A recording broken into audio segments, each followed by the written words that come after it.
As a young girl growing up, never could I imagine that I could represent Canada at a World Championship.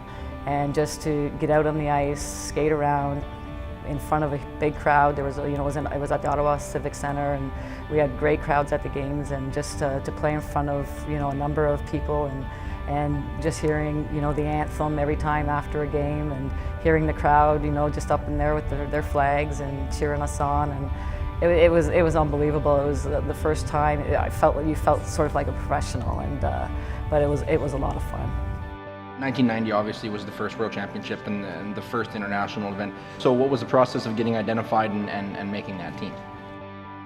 There was no scouting or recruiting. It was whoever wanted to show up and pay the money and make the team was who represented the Canadian team. So we would have regional tryouts, and then you would have a provincial tryouts, and then you would have national tryouts.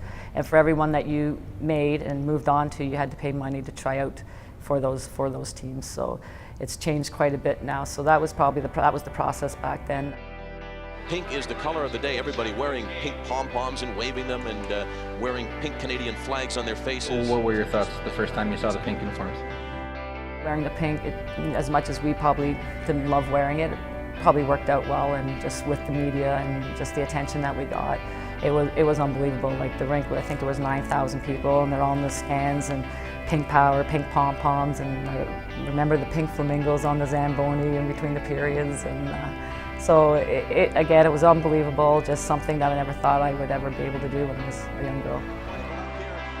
Probably your most memorable moment was the goal in the gold medal game. Walk us through the goal. I didn't actually get to see the goal probably until a day or two later, so I remember my brother being there, and he played hockey, and for him, he says, yeah, it was actually a nice goal. I thought, well, it must have been pretty good. My brother's complimenting me.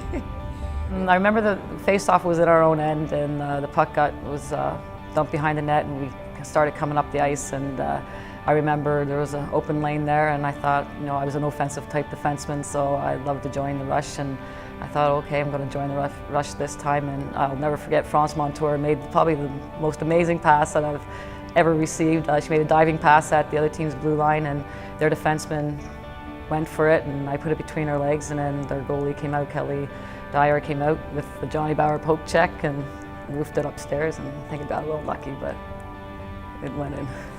When you get that gold medal around your neck for the first time, and you get, I guess it was the plate back then that you guys got, and you hear that anthem, what goes through your head? That very first World Championship has brought the game to where it is today, and just with, it being in Canada, it was great being in Ottawa, and just with the fan support that we got, and with I think TSN was huge. They covered, I think, 4 of the games, and I think it really opened a lot of people's eyes, and I think a lot of male people that, oh wow, they can actually play hockey, because I think, they were very girls don't play hockey, they can't play hockey. And then I remember afterwards, wow, it was pretty good hockey, you guys can play. And it's like, yeah, we're not too bad.